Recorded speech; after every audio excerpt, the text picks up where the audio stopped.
Bienvenidos a Vida Reformada, y nuestra misión es profundizar en las riquezas de la Escritura y explorar cómo glorifican a Dios, transforman y enriquecen nuestra vida diaria. Gracias por sintonizarnos.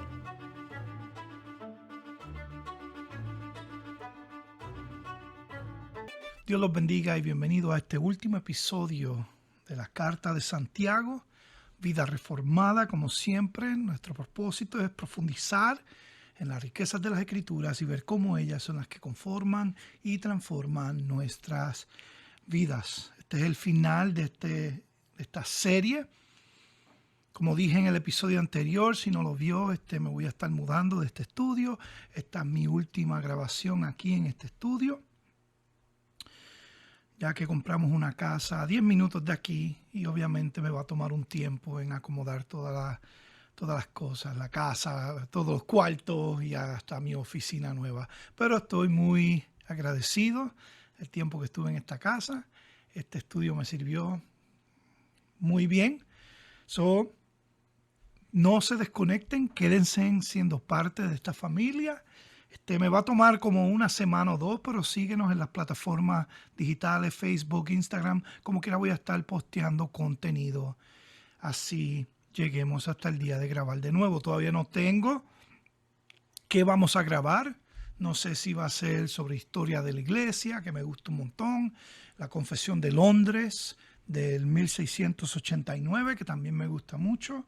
O si vamos a escoger otro libro y vamos a irnos expositivamente a través de otro libro. Quiero que me escribas un comentario. ¿Qué te gustaría ver salir de esta plataforma? Historia de la iglesia, falsas doctrinas, falsas enseñanzas, falsas religiones, tantos temas interesantes, apologética, lo que sea, doctrina, teología. Comenta y dinos qué te gustaría ver salir de esta plataforma. Como siempre, gracias por sintonizarnos. Hoy vamos a estar viendo episodio número 31. El texto es Santiago 5, versículos 19 al 20. Y este es nuestro último episodio. Y dice: hermanos míos, si alguno de entre vosotros se extravía de la verdad y alguno le hace volver, sepa que el que le hace volver a un pecador de error de su camino salvará su alma de muerte y cubrirá multitud de pecados. Vamos a estar viendo 3 puntos cortos y sencillos. La primera es la realidad de extraviarse. La número 2 es la responsabilidad de la iglesia. Y número 3 es la recompensa de la restauración. Punto número 1, él comienza diciendo: hermanos míos, si alguno entre vosotros se extravía de la verdad y alguno le hace volver. Primero hay que reconocer que hay un problema. Santiago habla aquí a hermanos. Esto sigue mostrando que se dirige a la comunidad cristiana. Y cuando dice si alguno de entre vosotros se extravía de la verdad, implica que extraviarse de la verdad es una posibilidad real. La pregunta clave es: ¿qué significa extraviarse de la verdad? Y la palabra extraviarse aquí viene del griego planao, que significa desviarse o ser descarriado o ir por un mal camino. Se refiere a apartarse de lo que es correcto, ya sea física, ética o espiritualmente. El concepto de alejarse de la verdad implica que Santiago asume que existe una verdad objetiva, una verdad real, fuera de nosotros, aparte de quien la conoce. Bien importante porque hay un filósofo estadounidense que se llama Richard Rorty, y él afirmó que la realidad es una construcción social y que la verdad simplemente es un lenguaje adaptado a nuestros propósitos actuales. Él dice que la ética realmente solo hace preguntas como: ¿es esto prudente? ¿Es eficiente? ¿Es una adaptación conveniente a las circunstancias cambiantes? Pero el cristiano afirma que hay un camino de verdad que conduce a la vida y hay un camino de error que conduce a la muerte. El Nuevo Testamento vemos que hay una manera de extraviarse doctrinalmente, es decir, desviarse de la verdad. Mira lo que dice Gálatas 1, 6 al 7. Me maravillo, Pablo hablando con los Gálatas, que tan pronto hayáis abandonado al que os llamó por gracia de Cristo, para seguir un evangelio diferente, que en realidad no es otro evangelio, solo que hay algunos que os perturban y quieren pervertir el evangelio de Cristo. También hay una manera de extraviarse moralmente, y Pablo advierte a la iglesia de Gálatas de la misma manera en el capítulo 5, versículos 19 al 21, diciendo: ahora bien, las obras de la carne son evidentes, las cuales son inmoralidad, impureza, sensualidad, idolatría, hechicería, enemistad, pleitos, celos, enojos, rivalidades, distinciones, sectarismo, envidia, borrachera, orgías y cosas semejantes, contra las cuales os he advertido, como ya lo he dicho antes, que los que practican tales cosas no heredarán el reino de Dios. El pecado impenitente es incompatible con heredar el reino de Dios. Pregúntate, ¿a qué dedico mi tiempo constantemente? ¿A la Biblia y a la oración?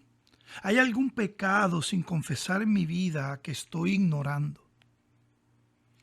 Practico regularmente en comunión y rendición de cuentas con otros creyentes.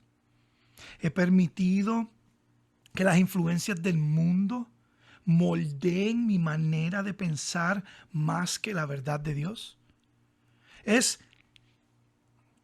es un asesino silencioso. Extraviarse sin arrepentimiento es espiritualmente mortal. Con el tiempo, un corazón endurecido se vuelve menos receptivo a la convicción del Espíritu. El pecado persistente nos ciega a la verdad y nos lleva a un engaño más profundo. Este es el peligro del pecado sin confesar, como vimos en el episodio anterior. Un llamado a confesar los pecados. Hasta la separación del pueblo de Dios nos debilita la fe. Y lo que hace es que fomenta una transgresión. La rebelión continua contrista al Espíritu Santo y entropece el discernimiento espiritual. Para el creyente, no todo extravío es definitivo, y eso es bien importante. Porque aquí rápidamente quieren decir: bueno, se perdió la salvación, y esto no está hablando de esto. Cuando un creyente se extravía, no es definitivo. Para el incrédulo, que tiene un falso sentido de salvación, las escrituras es clara. Mira lo que dice Primera de Juan 2:19. Estos que se extravían y no regresan a los caminos del Señor, no quiere decir que ellos han perdido su salvación. Realmente lo que quiere decir es que nunca fueron salvos. Juan dice: salieron de nosotros, pero en realidad no eran de nosotros. Porque si hubieran sido de nosotros, habrían permanecido con nosotros.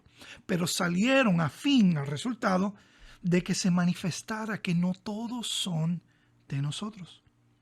Aquellos que nunca regresan, lo que revelan es que nunca verdaderamente fueron parte del cuerpo eclesiástico, no eran parte de la iglesia, no eran verdaderamente salvos. Ahora, ¿cómo nos guardamos? Esa es la pregunta principal. Si hay una posibilidad de que nos podemos alejar de la verdad objetiva de Dios, ¿cómo nos guardamos? Primero es por medio de la lectura de las Escrituras. Salmo 119:11. En mi corazón he atesorado tu palabra para no pecar contra ti. Por medio de la oración y la rendición de cuentas, algo muy importante. Hebreos 10:24-25. Y consideremos cómo estimularnos los unos a otros al amor y a las buenas obras, no dejando de congregarse como algunos tienen por costumbre, sino exhortándonos unos a otros y mucho más al ver que el día se acerca. De la misma manera, permaneciendo a una comunidad bíblica. Proverbios 27:17. El hierro se afila con el hierro y un hombre aguza a otro. Dado que extraviarse es una realidad, ¿cómo debemos responder a esto? Es muy importante, hermano, porque las disciplinas de la gracia son centrales para la vida del creyente, para su crecimiento espiritual, para su relación en la comunidad cristiana.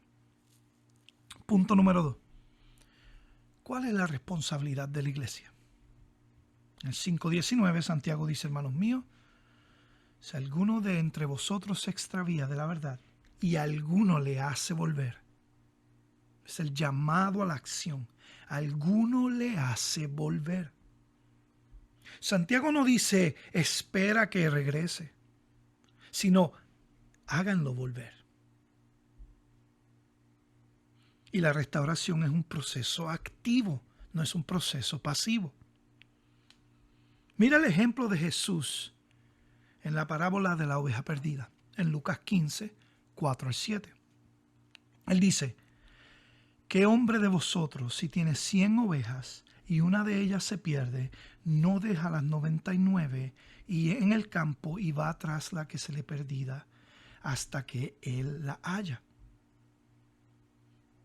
Al encontrarla, la pone en sus hombros, gozoso, y cuando llega a su casa, reúne a los amigos y a los vecinos diciéndole: alegraos conmigo, porque he hallado mi oveja que se había perdido.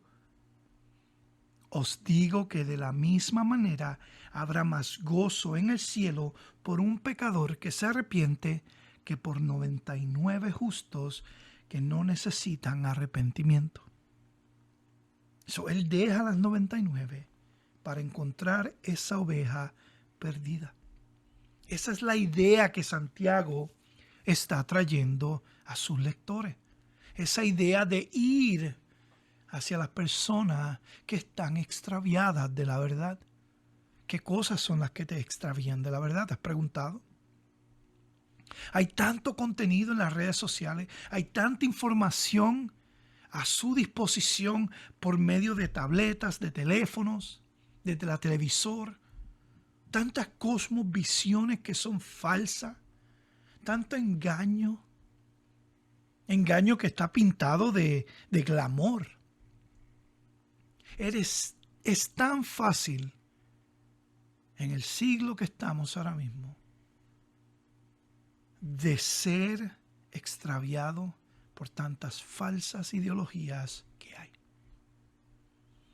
Pablo también le da este mandato a los Gálatas en el capítulo 6, versículo 1. Él dice: hermanos, aun si a algunos he sorprendido en alguna falta, vosotros que sois espirituales, restauradlo en un espíritu de mansedumbre, mirándote a ti mismo, no seas que tú también seas tentado. ¿Ves la idea de no solamente la necesidad de pertenecer de una comunidad cristiana bíblica, pero sino de ser un miembro activo de una iglesia local? Restaurada esa persona con un espíritu de mansedumbre. ¿Cómo estás respondiendo cuando sabes el pecado de tu hermano? ¿Cómo respondes cuando eres corregido sobre tu pecado? ¿Cuáles son estos medios de restauración? Porque esto es lo lindo del cristianismo. Esto es lo lindo de la manera que Dios ordenó su pueblo ordenó su iglesia hacer. Él no solamente nos salva, pero también nos empodera, nos da las herramientas necesarias, nos habilita. Primero, la oración. Esto lo vimos en nuestro podcast anterior. Confesad vuestros pecados los unos a otros y orad unos por otros para que seáis sanados. Segundo, hablar la verdad en amor. Efesios 4:15. Sino que hablando la verdad en amor, crezcamos en todos los aspectos en aquel que es la cabeza, es decir, Cristo. Tercero, el modelo de Jesús. Un proceso paso a paso para la corrección. Esto lo vemos en Mateo 18, la disciplina eclesiástica. Si tu hermano peca, ve y repréndelo a solas. Si te escuchas, has ganado un hermano. Pero si no te escucha, lleva contigo a uno o dos más, para que toda palabra sea confirmada por boca de 2 o 3 testigos. Y si rehúsa escucharlo, dilo a la iglesia. Y si también rehúsa escuchar a la iglesia, sea para ti como un gentil y el recaudador de impuestos. Esto se puede hacer un episodio solamente de lo que es la disciplina eclesiástica. Algo que está, yo diría que está en peligro de extinción en las iglesias latinoamericanas. Está en decadencia en las iglesias evangélicas. La disciplina eclesiástica es una de las herramientas más importantes de la iglesia. Aquí es donde se separa el trigo de la cizaña durante la historia redentiva de la iglesia. De esta manera es que se ven los frutos del trigo y los frutos de la cizaña. Si no están practicando disciplina eclesiástica en la iglesia local, te exhorto a que hables con tu pastor y lo animes a que lo haga. ¿Qué nos está deteniendo para restaurar a otros? Puede ser el miedo al conflicto. No quiero confrontarlo. Entonces, si notas que un hermano está cayendo en hábitos pecaminosos, pero evitas hablar de eso por temor a arruinar la amistad. Miedo al hombre es uno de los más grandes miedos en la vida del creyente. Actitudes críticas. Él debería saberlo. Ejemplo, un creyente ve a alguien luchando con pecado y en lugar de ofrecerle orientación, asume que no tiene solución y decide ignorarlo. O una falta de urgencia. Quizás alguien más lo haga. Un ejemplo es un cristiano ve a un compañero de la iglesia alejándose de la fe, pero asume que el pastor o otra persona del liderazgo se le acerca en lugar a él. Él está asumiendo que estas personas van a tomar responsabilidades y no asume responsabilidad propia personalmente de hacerle el acercamiento. Si tú te das cuenta y vas a Mateo 18 de nuevo y estúdialo, porque es algo bien importante. La disciplina eclesiástica la mayoría de las veces comienza con miembros de la iglesia y termina con miembros de la iglesia. Y eso es muy importante. Obviamente los ancianos son envueltos en el proceso, los pastores, los ancianos. Pero si te das cuenta, comienza, si ves a un hermano que está en falla, ve, hazle un acercamiento. Y si se arrepiente, has ganado un hermano. Ese es el primer paso. Ahora el segundo paso, trae testigos. No está diciendo trae los ancianos, está diciendo trae testigos, porque los ancianos también son parte del cuerpo eclesiástico. Se está diciendo trae un testigo. Y si el testigo no, como quiera, él no se arrepiente, ahora tráelo a la iglesia. Privado, público. Después del público, si no se arrepiente, es comunicado. Ahora mismo, tú no muestras frutos de una vida piadosa. No puedes ser parte de esto. Pero te das cuenta que hasta el punto final está diciendo, Jesús dice, ahora lo vas a tratar como un gentil o como un recaudador de impuestos. ¿Y cómo se trataron los gentiles y los recaudadores de impuestos? Evangelizándole. Esto no quiere decir que te separas y ahora no me mezclo contigo. No, esto quiere decir que te separas y como quiera voy a seguir exhortándote. Arrepiéntete, hermano. No estás viviendo una vida piadosa.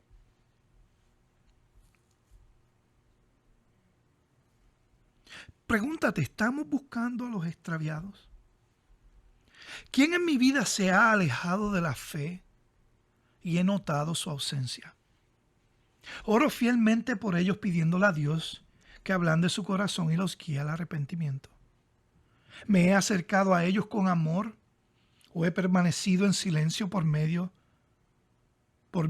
o indiferencias? ¿Reflejo el corazón de Cristo al buscar la restauración o soy rápido para juzgar y descartar?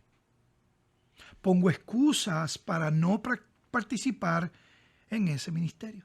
¿O estoy obedeciendo activamente el llamado de Dios a restaurar? ¿Soy paciente y perseverante al acompañar a quienes luchan, como Cristo lo fue con Pedro? La restauración no es solamente una responsabilidad, es un gozo. Ángeles en los cielos festejando cuando un pecador se arrepiente y regresa a la verdad. Eso es algo precioso. Ahora, hay que hacer una distinción, porque hay que hacerla. Van a haber personas en tu vida, desafortunadamente, que le va a tomar mucho tiempo de ver su pecado. Mucho tiempo para confesar su pecado. Va a haber gente en tu vida, desafortunadamente, que no están acostumbrados a rendición de cuentas. Hay muchos creyentes, desafortunadamente, que no se someten a su iglesia local, sabiendo que tienen que rendir cuentas. ¿Y qué es lo que pasa? El chisme sobrehabita en la iglesia local. No hay unidad. Todo es superficial. El culto fue glorioso, amén, gloria a Dios, qué sé yo qué, pero sigo batallando con el mismo pecado. Y nadie me confronta. No le doy cabida a nadie a que venga a hablar a mi vida, corregirme de mis pecados. Yo amo mi iglesia local por eso mismo. Amo mi iglesia local porque se practican 3 cosas que son claves para una iglesia saludable. Y cuando digo una iglesia saludable, no estoy diciendo una iglesia perfecta. Seremos perfectos cuando Él regrese. Pero hay 3 marcas de una iglesia saludable. La primera es la predicación expositiva de la palabra de Dios. La palabra expositiva se predica expositivamente, versículo por versículo, capítulo por capítulo, en contexto, porque se predica la agenda de Dios. Nosotros no creamos una agenda como ancianos y como pastores, sino escogemos un libro y de ese libro se predica el consejo completo de Dios. Y eso es muy importante. La práctica de las ordenanzas o sacramentos. Sacramento diciendo la Santa Cena, la Cena del Señor y el bautismo. Esos son los 2 sacramentos que una iglesia saludable debe practicar. La Santa Cena es algo también, un tema muy importante y que está también en peligro de extinción en las iglesias evangélicas. Y número 3, que también está en peligro de extinción, es el gobierno de la iglesia, la estructura de la iglesia, cuando se practica la disciplina eclesiástica. Mide esas 3 cosas. Mide tu iglesia local, mide esas 3 cosas. Y si una de esas 3 cosas está faltando, exhorta a tus pastores, porque es algo bíblico, es algo comendado por el Señor. Terminamos con este punto número 3. Quizás haga unos episodios sobre... Estaba hablando con un amigo mío, se llama Peter, te tiré al medio aquí. Recientemente fue ordenado como decano de su iglesia. Estuvimos allí ayer con él Perdóname, porque esto va a salir el domingo que viene, el lunes que viene. So, hace una semana atrás que estuvimos allá hablando en el futuro. Pero estuvimos el domingo con él. Servicio muy bonito. Fue votado como uno de los décanos. Y yo estaba hablando con él. Y quizás es un tema que discutiremos aquí en un futuro, si Dios lo permite. Porque quería traerlo aquí, queríamos hablar de eso, de la disciplina eclesiástica, tan importante que es y vital para la vida del creyente y de la iglesia. Punto número 3. So, quizás hay una idea, quizás que esa idea y la desarrolle un poco más. La recompensa, último punto de la restauración. Versículo 20 y último versículo de nuestro capítulo. Sepa que aquel que hace volver a un pecador del error de su camino salvará su alma de muerte y cubrirá multitud de pecados. Salvará su alma de muerte. Cuando Santiago dice eso, no significa que nosotros tenemos el poder de salvar. Significa que Dios obra a través de los creyentes para volver a los extraviados. En los días de Santiago, cuando alguien se desviaba de la verdad y de la santidad, los creyentes fieles asumían la responsabilidad de buscarlos y restaurarlos. Y su mayor gozo era salvar de muerte a una alma.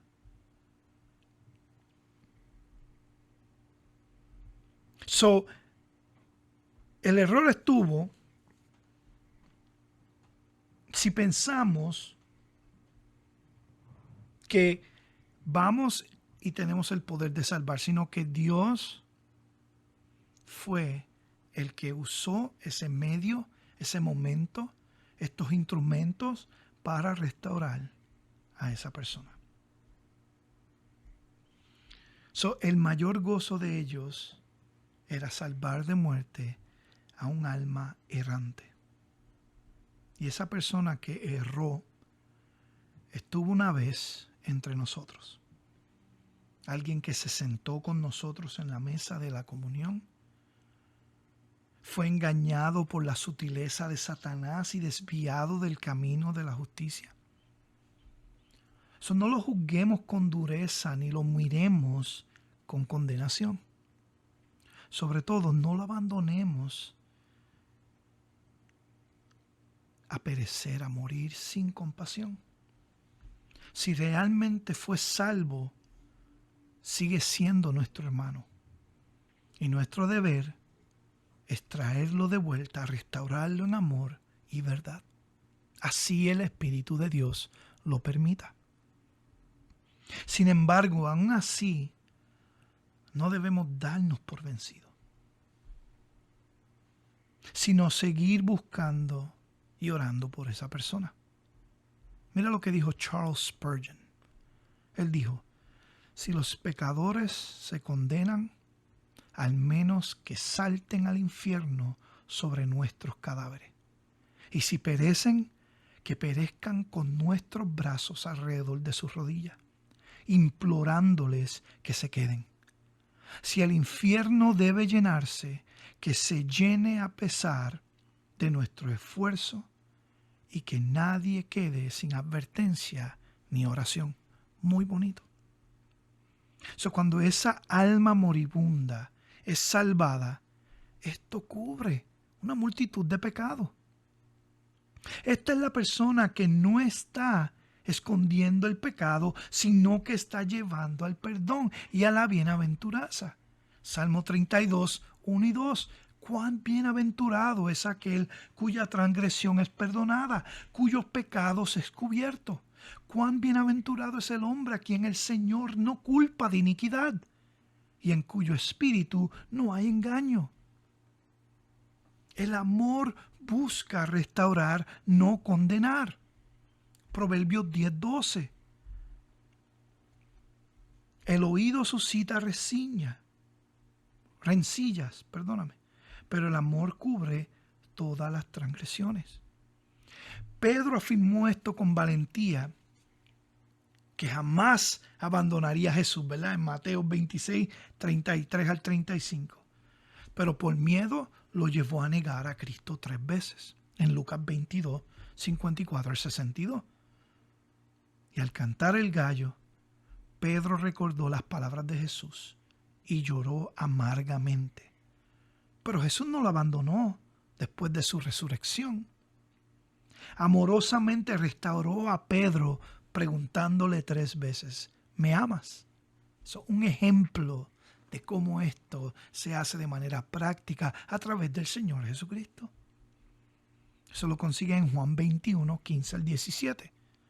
En cada ocasión Pedro afirmó su amor y Jesús le encargó, apacienta mis ovejas. En otras maneras, da por gracia lo que por gracia has recibido. Y Pedro fue transformado por la gracia. Pedro pasó de la negación temerosa a predicar con valentía en el momento de Pentecostés, guiando a miles a Cristo. Eso lo ves en Hechos 2, 14 al 41. Su historia nos recuerda esto, que el fracaso no es definitivo para el creyente verdadero. Dios restaura y nos usa para su gloria. Piensa en esta ilustración del hijo pródigo. Lucas 15, 21 al 24. Y el hijo le dijo, Padre, he pecado contra el cielo y ante ti. Ya no soy digno de ser llamado hijo tuyo. Pero el padre dijo a sus siervos, pronto traed la mejor ropa y vestidlo, y poner un anillo en su mano y sandalias en sus pies. Y traed el becerro engordado, matadlo y comamos y regocijémonos. Porque este hijo mío estaba muerto y ha vuelto a la vida. Estaba perdido y ha sido hallado. Y comenzaron a regocijarse. Qué preciosa imagen de esto. Hay gozo en la restauración.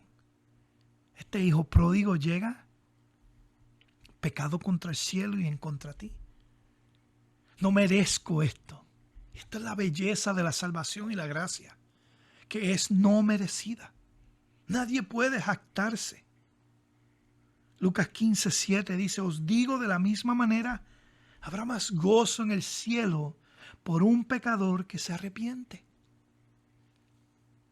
Déjame cerrar con esto. Nuestro pasaje de hoy enfatiza la responsabilidad de la iglesia de restaurar a quienes se han desviado de la verdad. La iglesia local está llamada a participar en la obra restauradora de Dios, rescatando a quienes se han desviado de la fe. Vemos como la labor de la iglesia de alcanzar a quienes se han desviado se basa solamente en el amor de Cristo por los perdidos y en su misión de buscar y salvar. Lucas 19, 10. Porque el Hijo del Hombre ha venido a buscar y a salvar lo que se había perdido. ¿No es Cristo un buen pastor? Como Juan 10, 11 dice.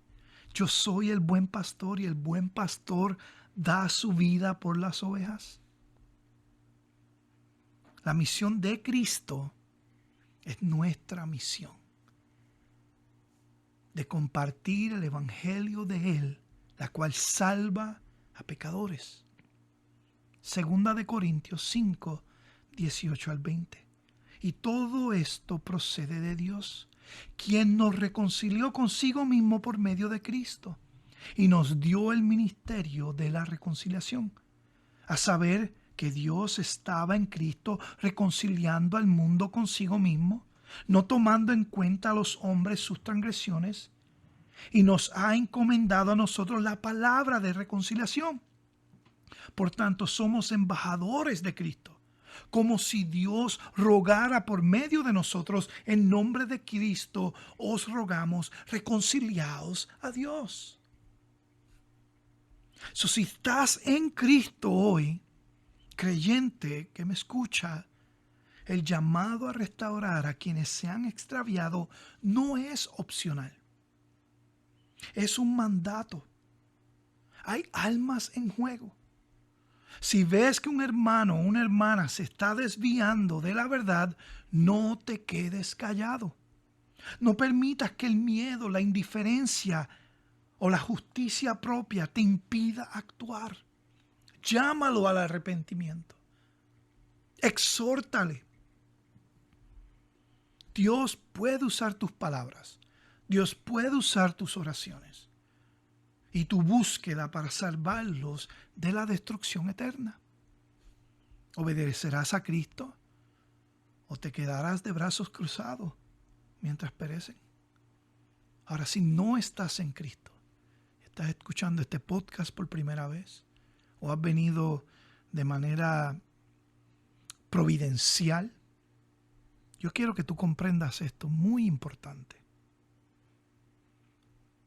Si te has alejado de la verdad, alejarse de esta verdad que acabas de escuchar es caminar por el camino de la muerte. El pecado engaña, endurece y destruye. Y sin arrepentimiento te llevará a la separación de Dios eternamente. Pero escucha esto. Cristo vino a buscar y a salvar a los perdidos. Incluso ahora mismo.